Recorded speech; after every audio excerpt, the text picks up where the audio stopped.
Welcome into Payoff Pitch, Action Network's baseball betting podcast. We are presented by BetMGM. Our Major League Baseball division previews continue, diving into the American League East. Brendan Glasheen with BJ Cunningham and Charlie DiSturco. That is the trio for this particular episode. You can find the rest of our division previews on the Payoff Pitch podcast, wherever you get your podcasts. We'll be coming to you during the season. We have an account in the Action app you can follow. Payoff Pitch podcast. More to come as far as when we will be joining you throughout the season. I will also like to remind you, you maybe have heard this already, our MLB offseason betting update from Sean Zerillo and Colin Whitchurch. That episode, the first of the 2023 season, is available now. All right, fellas, this is going to be fun. I'm looking forward to this because I know BJ, I don't think Charlie, but BJ was on this particular division preview last year. And yeah, we'll get to that. Do we have to bring up what happened? Well, you know, I mean, it's up to you, really. Okay, let's just start in order. And like we've been doing with the rest of these, we'll start with the favorite in the division and work our way down. So the New York Yankees are at plus 105 to come out of the American League East. Their projected win total, or their win total number right now at BetMGM, is 94.5. Last year, Yankees won 99 games. They were projected for 91.5. It was really them and the Blue Jays for much of the year. Then the Yankees kind of pulled away. Aaron Judge, home run watch, as we know. They do make some additions, Charlie, in the rotation in the offseason, and Carlos Rodon coming over from the San Francisco Giants. You got Cortez, you got Cole. I kind of get it. I don't understand how you could fade this team as it pertains to their starting rotation.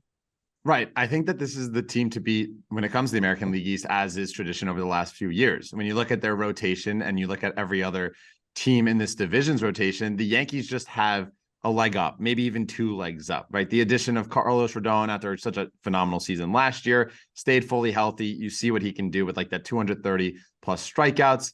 He's another top ace arm that could win a Cy Young this year next to Garrett Cole. Luis Severino has all the upside in the world as well, a 2.94 xERA this past season. And how can you forget about nasty Nestor Cortez? So you look at this team, they have four top-of-the-line arms. Of course, there's a lot that you have to look at from the offensive point of view. Will Aaron Judge replicate that season? Probably not. But this offense, still very good. And the key here, and one that I'm looking to play eventually when the season gets underway, Anthony Volpe should be up in the Yankees' middle of the infield. Or wherever he's going to be up in around that late May or April timeframe, I would assume, like Michael Harris and the Atlanta Braves. He doesn't have that many AAA experience under him right now, but he's killing it in spring training. I'd look at him to win Rookie of the Year once he gets called up. He's around that 11-1 mark right now. The line has simply moved from that like 20 to 25 open. So looking to play him, but right now, Yankees division to lose. I'm going to be backing them. As Zerillo, our colleague, said, underachieved by 7 wins last year, and they're a dominant defensive team. So going to back the Yankees here, plus money to win the division. BJ Pacoda's got the Yankees at 96.9 wins, which would put them over their win total. And then you look over at FanGraphs, they got them projected for 92 wins. So there's a bit of a discrepancy there. You know, your little noises here. I know we'll get to the Red Sox, and I'm a Boston guy too, but you're worse than me, for crying out loud. Are you fading the Yankees? Is there an angle on the Yankees where you say, I'm not taking the cheese? No, I'm not going to bet the Yankees. I'm not going to fade them as well. I'll fade them throughout the season as we go along. But okay, here's my question, Brendan. Yeah. What happens when Aaron Judge doesn't hit 64 home runs? Does the Yankees have enough production in their lineup to make up for that, to compete with some of the top teams in the AL? Because I'm not sure they do. Anthony Rizzo, LeMahieu, and Torres are all top 100 hitters, by FanGraphs power rankings. Outside of that, everybody else is outside the top 100. So I'm not so sure the Yankees lineup is going to be this big-time powerhouse, especially if Judge, he's projected for a composite of about 44 home runs this season.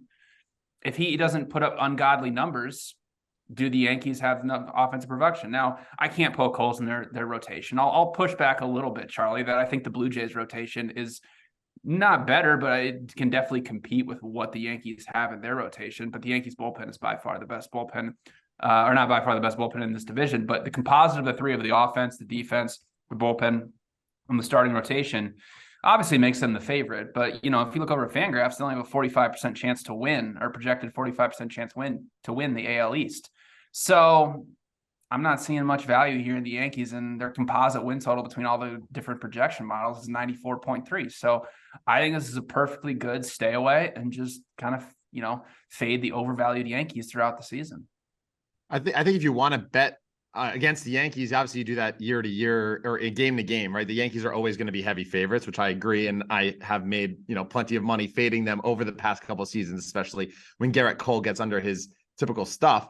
But it's just one of those things where I very much I expect this offense to be like half decent above average. And then the pitching rotation, the 1 through 4 starters, are so dominant that you only really need, 2 to 3 runs most of the time, especially with that bullpen, that they can close the door and they don't give up that many runs. It's one of those things that, they might not have the powerhouse offense they're used to having with the Bronx Bombers, especially if Judge regresses slightly. And he probably won't hit, 50, 60 home runs.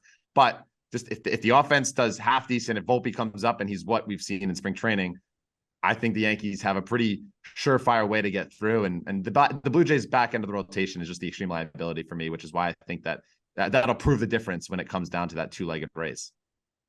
Sean Zerillo has, in his big mega baseball win total preview, he does work in some futures outside of win totals, but he mentions if you're going to take the Yankees in the division, bet them down to -122. And for the AL pennant, this is why this is newsworthy. He said down to +350, which is what their current number is at BetMGM. Let's go to the Blue Jays, +210 at BetMGM to come out of the American League East. Their win total sit at 91.5. Last year, they won 92 games. They fell just shy of the over. They were projected entering 2022 at 92.5. So when it comes to Toronto, I'll go to BJ first on this one. If you're opting to stay away on the Yankees, is there an angle that you could figure to take on Toronto to make some noise and maybe this time around win the division? Because that was the noise last year. I know Zerillo was on them to win the World Series and really make some noise in this division. I mean, that's the thing, right? That's the argument, is that they were the darling of everybody last year. They were the exciting new team. They signed Kevin Gausman. They signed Kikuchi. They signed all these wonderful new players, Matt Chapman, etc. And then now we're coming into this season after the Yankees basically won the AL East, and now nobody's really talking about them or being the darling of Major League Baseball. And the lineup is still very, very good. I mean, the top of the lineup, it's still Bichette, Guerrero, Springer.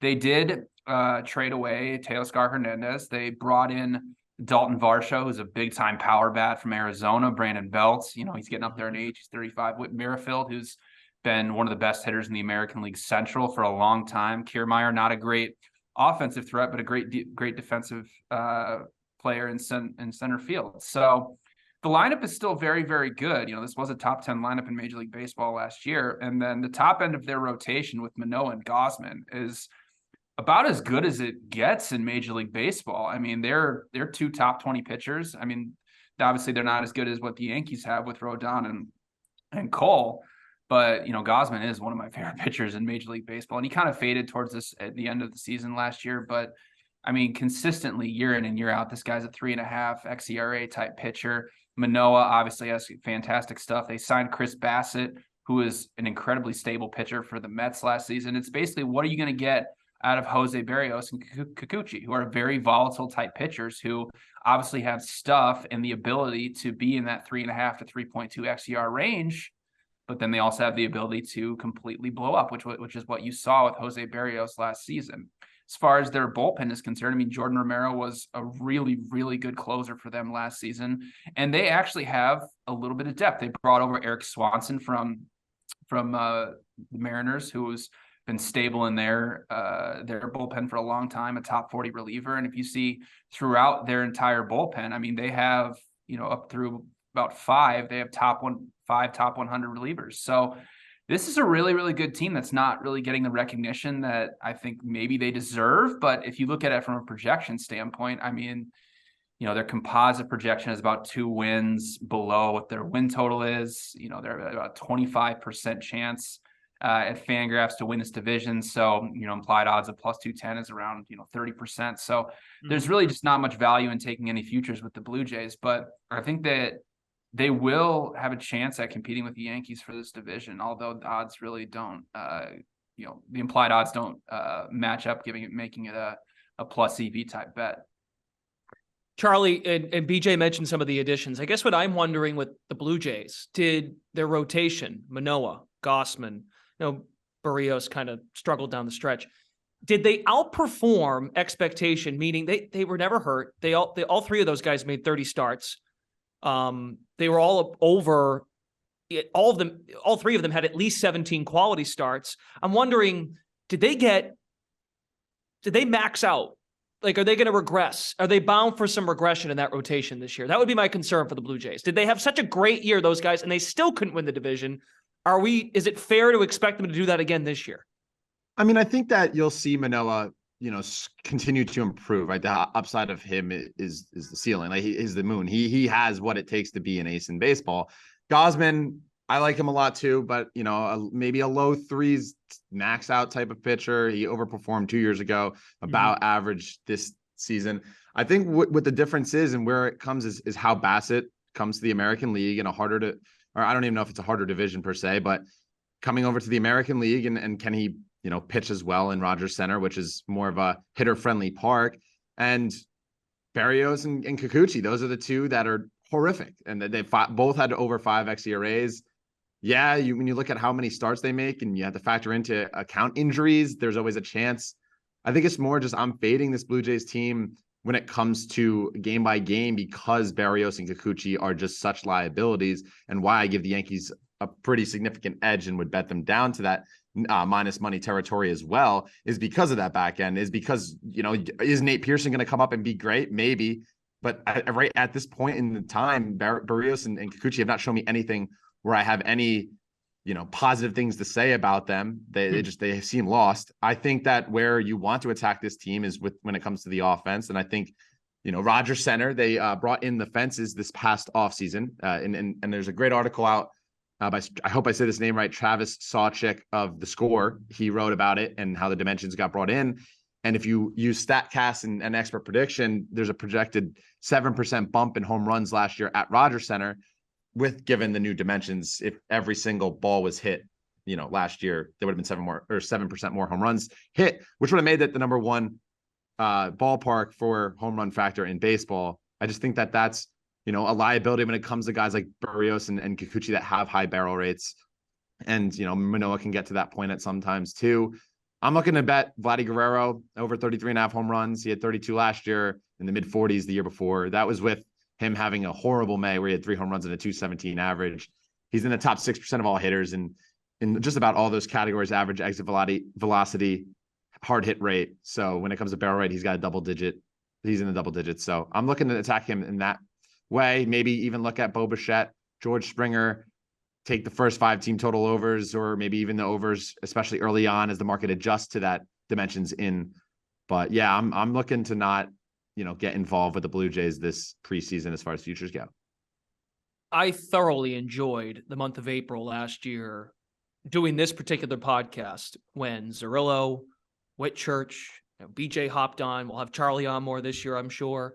Fading Yusei Kikuchi in the month of April. He was brutal. Now, he had a better May, but then he went right back to his bad ways in the month of June and allowing the home runs. But yeah, Kikuchi was not great. And the fact that we got opportunities to go against Kikuchi all season was kind of mind-blowing. But the Blue Jays didn't have much of a choice. So we'll see if there are additions on offense. I think, again, the back end of that rotation and asking that front end to be great again, I have my doubts in that really good division. And maybe they'll benefit like everyone else might, especially in the American League, from playing 6 less division games this year. Let's go to Tampa.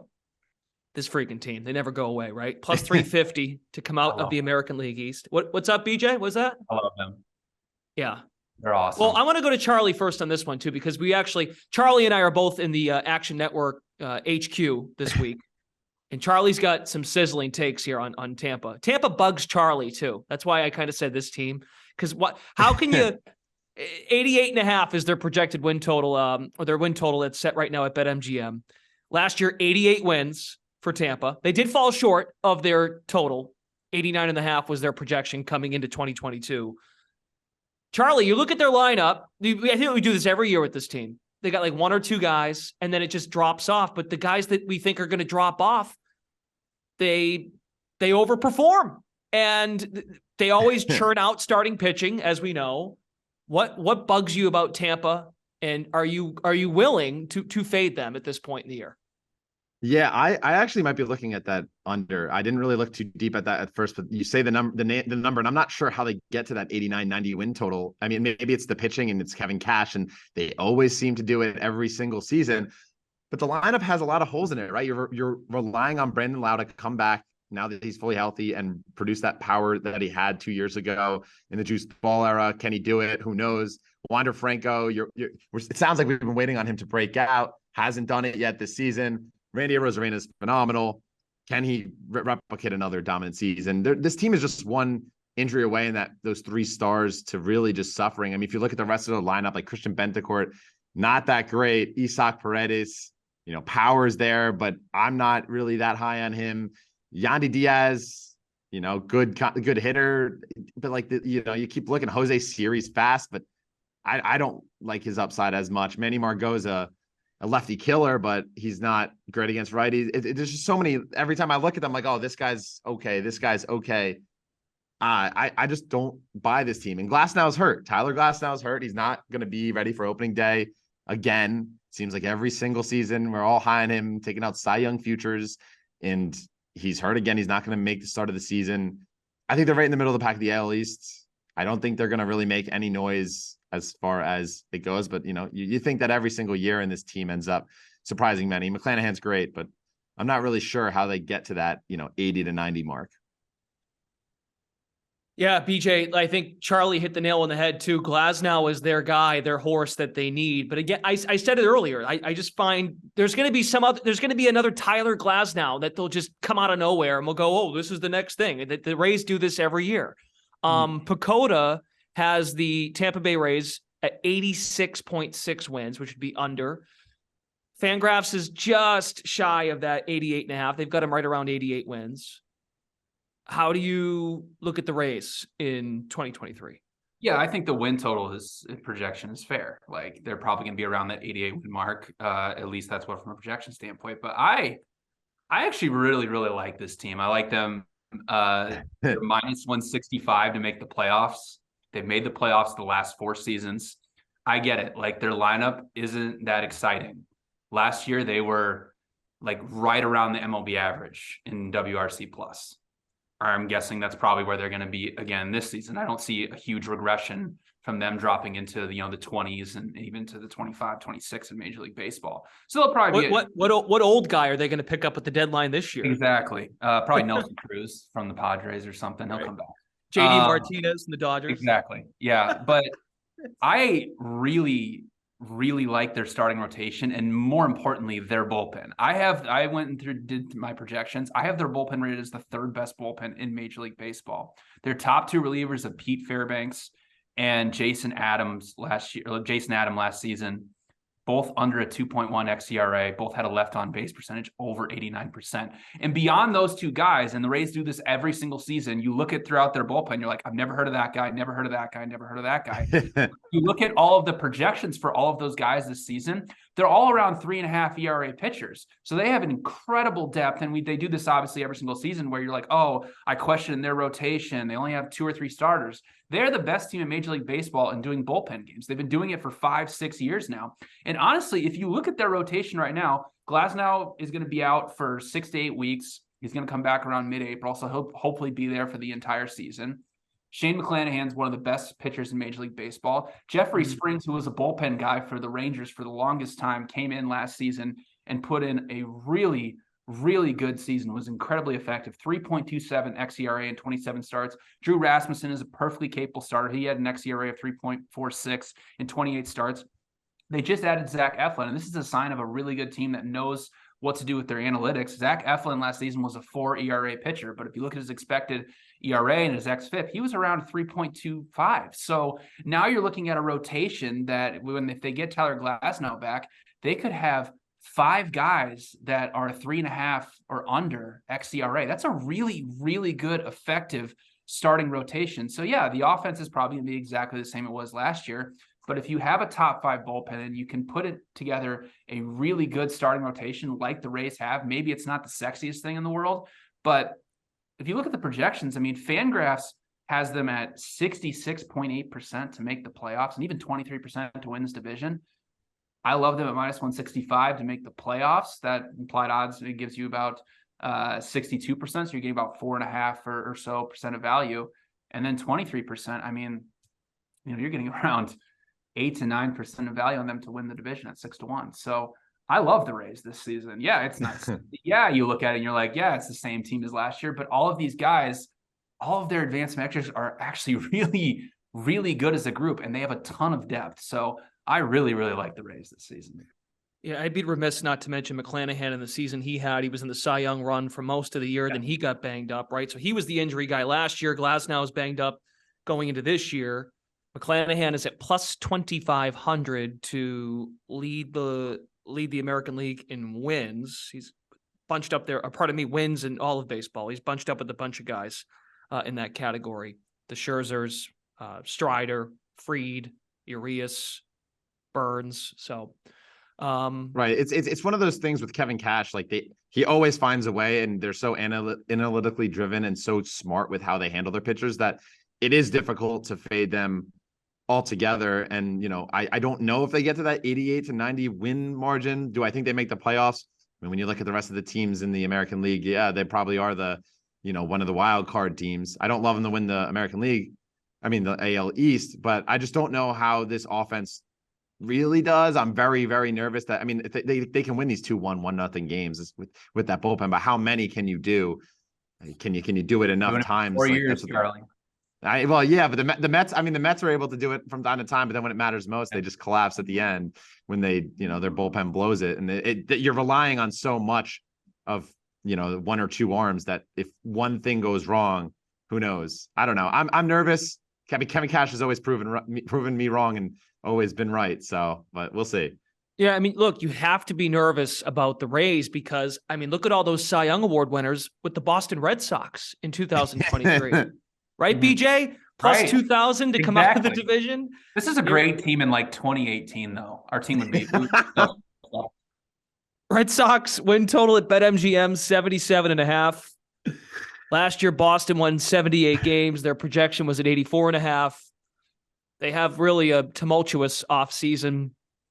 They were getting booed at their fan day in Springfield. They do this big, they blow it out at the Springfield MGM. And BetMGM, there you go. Yeah, it wasn't great. Wasn't a great offseason. They lost Xander Bogaerts. It's now Rafael Devers' team.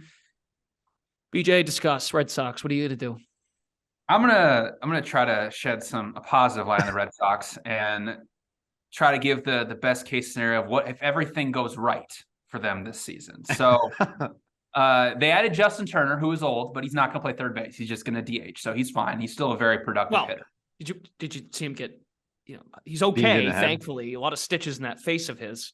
Yeah, he'll be fine. Don't worry. But the biggest thing is Matsuka Yoshida, who is what I believe the next Ichiro Suzuki coming over from Japan. Charlie, I didn't know he was going to say that on the podcast. 5'8", 176 pounds, soaking wet. But if you look at his projections, he's projected to be about a 365 weighted on base average and a 3 WAR type of player, which is well above the major league average. And this is not what I truly believe these projections, because a lot of players have been coming over to Japan over the years. So now we really know we have a good sample size of how to project them of what they do in Japan versus how they come over to the United States. So if he is healthy and he is productive in the lineup, that makes the Red Sox kind of dangerous a little bit here. Obviously, Rafael Devers is still one of the best hitters in baseball. Verdugo is a very, very productive hitter. Same thing with Kike Hernandez. For me, Brendan, though, it's really going to come down, what do you get from Bobby Dahlbeck or Tristan Casas? Because if Casas is projected to be a 350 weighted on base average, 55 or 15 home runs, 55 RBIs. So if you can get that type of production from the bottom of your lineup, this Red Sox lineup could be pretty good. Now, the starting rotation, it's something. You have two Cy Young Award winners. Not many rotations can say that. Chris Sale and Corey Kluber. By the way, Chris Sale was throwing 95 in spring training, so looks like he might be back at age 34. But yeah, Corey Kluber's up there in 38. So it's hard to say. Hard to get those two guys healthy for an entire season. Pivetta and Cutter Crawford were very bad last season. But the biggest thing is if Tanner Houck, who I'm very, very high on still, if he can get into the starting rotation and produce the type of numbers that he's been producing in the bullpen the last 2 seasons, and Sale and Kluber can stay healthy, the Red Sox rotation can be average. I'm not saying it's going to be good. I'm just saying it's going to be average. And that's Chris Sale has made 11 starts in the last 3 years. Brendan, I'm saying, did you not hear me at the beginning? This is the best case scenario. Okay. All right. I know there's scenarios that can go wrong. Okay. I'll set up the worst case. Also, the Red Sox bullpen is going to be better than it was last season. Adding Kenley Jansen is something that they didn't have last season, which is a reliable closer. They had 3 guys that combined tied at the top for 8 saves. So you actually have a reliable closer in there. You have John Schreiber, who was a top 25 reliever in Major League Baseball, 2.5 xERA. They added Chris Martin, who was a top 50 reliever last season for the Cubs and the Dodgers. So now you're looking at a Red Sox bullpen that is perfectly average and not in the bottom 10 of Major League Baseball. So now if your offense is slightly above average, if everything goes right in the rotation, you have a perfectly average bullpen. I think you can get over 77.5 wins here. I mean, if you look at the composite projection, the Red Sox are right around 80 for all the projection models. So Red Sox over 77.5 wins. I think there's some value there, Brendan. I mean, Charlie, BJ, for what it's worth too, I actually dabbled on the Red Sox over 76.5 earlier in the offseason. Nice. So. There you go. Yeah. That's CLB right there. I knew you'd be proud of me. Go ahead, Charlie. Yeah. I just don't listen. I'm not going to say bet a Red Sox under because I don't know what to expect from this team. And BJ's right. Like, best case scenario, all this happens. But then you look at the worst case scenario, right? Like Chris Sale has pitched in 11 games in 3 seasons. Nick Pivetta is not a good starting pitcher. Corey Kluber is extremely old and was already in the bottom 20% when it came to expected batting average. I was in the bottom 26th percentile in expected slugging. And he's only going to throw softer and he's only going to get worse with age. The rotation is a huge question mark, right? Like, can they produce out of Whitlock, who's already going to enter and miss time to start opening day? Who knows? Tanner Houck, you would assume he provides a steady arm, but also Young, who knows? He's not in the rotation right now. And Paxton's not going to be ready for opening day. And Paxton, he might not even pitch either. Like, no one knows if he's going to even stay healthy because he couldn't do it over the last few seasons as well. Like, you look at this rotation, like, yeah, will the bullpen get better? Yeah, I mean, you can't get worse than what the Red Sox bullpen was last season. Kenley Jansen was 3rd in baseball in blown saves, though. But I digress on that front. I think their bullpen's better. The starting rotation, though, is just my biggest question mark. I don't know if you can get a healthy season out of any of these guys. I don't know. You're already starting down 2 starting pitchers. You're relying on Chris Sale in his age to throw 30 games. I'm not sure. Justin Turner, his face just got, banged up. Like, will he be ready for opening day? Maybe, but I don't know on that front. I haven't heard much. And who knows when Adalberto Mondesi will return. You're putting a lot of stock in Yoshida, Tristan Casas. They're high up in the Rookie of the Year rankings, but what if these rookies, need some more time to adjust to baseball? Casas didn't do well in his, limited time this year. I'm hesitant. I'm playing devil's advocate for BJ here because he wanted to give the best case scenario. I'm giving you the worst case scenario. I have no play on the Red Sox ultimately. I'm very curious to see how this plays out. And I'll probably get involved in them on a game-to-game basis once we kind of figure out their identity. It'll be a fun over team. Yeah. We're just fair here on Payoff Pitch, presenting both sides of the coin. I give you both sides. Listen, yep. I had to, BJ, I think last year came on, did the same thing with the Red Sox. I'm here. It's my first appearance. You know what? And I'll come on next year and do the same song and dance. Yes. It's my first appearance on Payoff Pitch. I have to, help out. Yeah. Last year, BJ was giving out Red Sox AL East at plus 500, I think is what it was to win the division. Could have happened. Okay, let's wrap with the Orioles. We should give this team some love, though. I mean, if you recall, folks, last year, right around the All-Star break, shortly after, big article came out that sports books were super liable because this team was making such a surge. If folks had future tickets on them, their win total cashed easily by more than 20 wins. They won 83 games. Their projection was 62.5. They sell off pieces. I'll never forget the game where they traded Mancini to the Astros, and he had the game winning. It wasn't even a hit. It was like an error, or however the hell they won that game at the end. I forget who they were playing, but that was kind of fun. I'm like, oh, this Orioles team is fun despite all the trading. But let's spend a few minutes here quickly. I'm not even sure if either of you have a strong thought on this team. Who wants to go first? I mean, I can. You want to go? Go ahead. Go ahead, Charlie. All right. Let me tell you. This is going to be one of my favorite teams to bet on a day-to-day basis. Like they have a young, talented team, a lot of young players that I have a lot of high upside. I'm not going to bet on their preseason futures because I don't know what to expect from them. But Gunnar Henderson's the favorite for the Rookie of the Year. But I think really, and he's going to get the most plate appearances, and yeah, the Rookie of the Year is kind of a volume award. But I am going to Grayson Rodriguez at 11-1 to win Rookie of the Year here. He's going to be in the starting rotation on opening day. He is, I mean, look at his numbers. He's been absolutely incredible in AAA last season, had a 2.20 ERA across 14 starts, a 4.62 strikeout to walk ratio, and just 2 home runs in over 75 innings pitched. And he said this offseason, his stuff got even better from last year. So, if you look at what he's going to do, if he stays healthy the entire season, he's starting in that rotation. He's going to get the volume. And if he produces, that mid-3, low 3 ERA, he's very much live to be in that Rookie of the Year conversation. I'm not going to bet on Gunnar Henderson because, yes, he's the favorite. Will he probably win? There's a reason why he's a top. He's going to get every day at bats. But I love the high upside here on Grayson. I think that, especially with mean sideline and the Orioles rotation as what it is, Grayson has every chance to succeed and pitch an entire season here. BJ? Yeah, I mean, this lineup is fun. Mullins has obviously been productive for a really long time. We forget about Adley Rutschman, who's 25-1 to win the AL MVP. This is his second full season in Major League Baseball. Gunnar Henderson, obviously, the Rookie of the Year favorite, like Charlie mentioned. But I kind of like a long shot out of this Orioles lineup to lead the lead baseball in home runs.